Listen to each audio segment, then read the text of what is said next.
Hi, my name is Victoria Judd, and this is my intercultural speech for Introduction to Communication.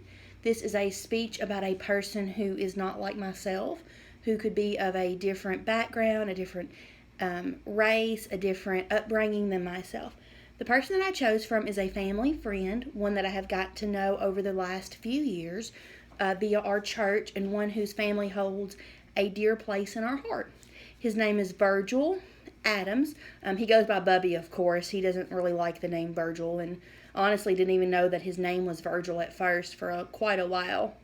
I interviewed him in regards to his lifestyle of where he came from, since he is not originally from Kentucky. The first question that I asked him is, what part of the West Coast was he from? I knew he was from California. However, I did not know the actual location of where he was from. He is from the high desert in Santa Bernardo, California. I don't think I'm pronouncing that correctly, but that is where he is originally from. He lived there for 25 years before moving to Little Kentucky.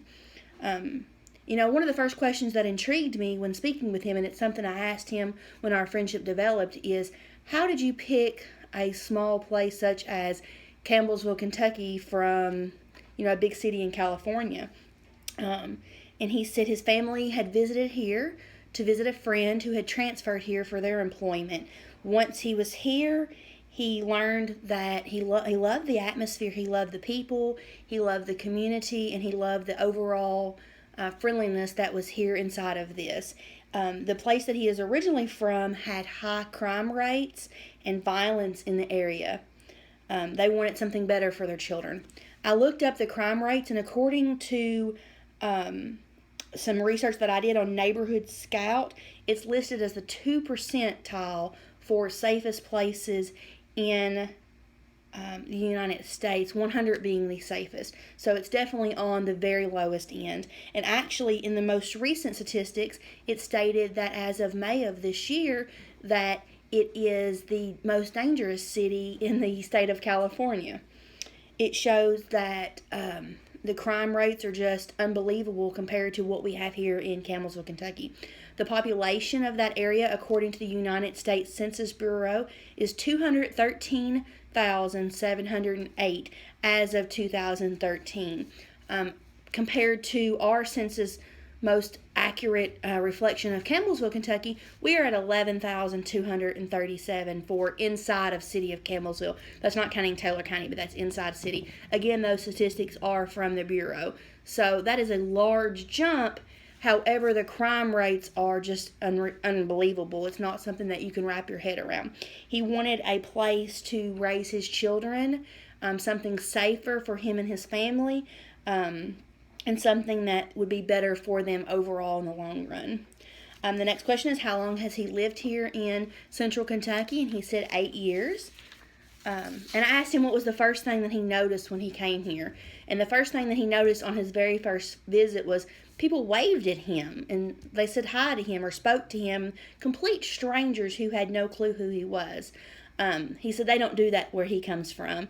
I find that very interesting because I know when I pass someone on the road, especially the back roads on the way home, I wave, whether I know them or don't know them. It's just a common custom here. However, where he's from, that's not something that happens. I asked him about his faith, which I think is very important in the foundation of his life. And he stated that he believed in Jesus Christ came to earth as God's son to die for me, so that I may be a son of God as well. And then I asked him about his religion that he practices, and he put Christianity as my religion to do the work of the Lord as long as he is physically here. And the hobbies that he has, which I knew what he was going to say for this one. It's electronics, television to drones. If we have any projects inside the church that we need worked on as far as electronics or any type of media outlet, he's our person. He's very intelligent in that area. And I asked him what his favorite life experience is, and I think this is one of the most sweetest answers I've ever heard. He says, finding a godly wife when I was young and growing my faith with her. And they truly are the example of Christ-like in their marriage and as they raise their children. I asked him what another aspect or Kentucky that he loves, and he put that they care that people have for each other. And I think that's very important. I think that you get that with a genuine small town atmosphere. We generally overall care about the person in our society. And I think that's not where he originally came from, California. That's not something that is common there.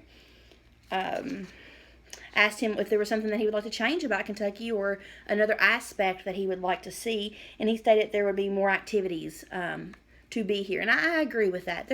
We're very limited, on what especially our youth does, whether it's involved in church activities or sports. They have, a little bit, but as far as other extracurricular activities, we lack in that area. I asked him if there's anything else he would like to add on some questions that I did not cover. And he said, when he moved here, he did not know how accepting people would be of different races.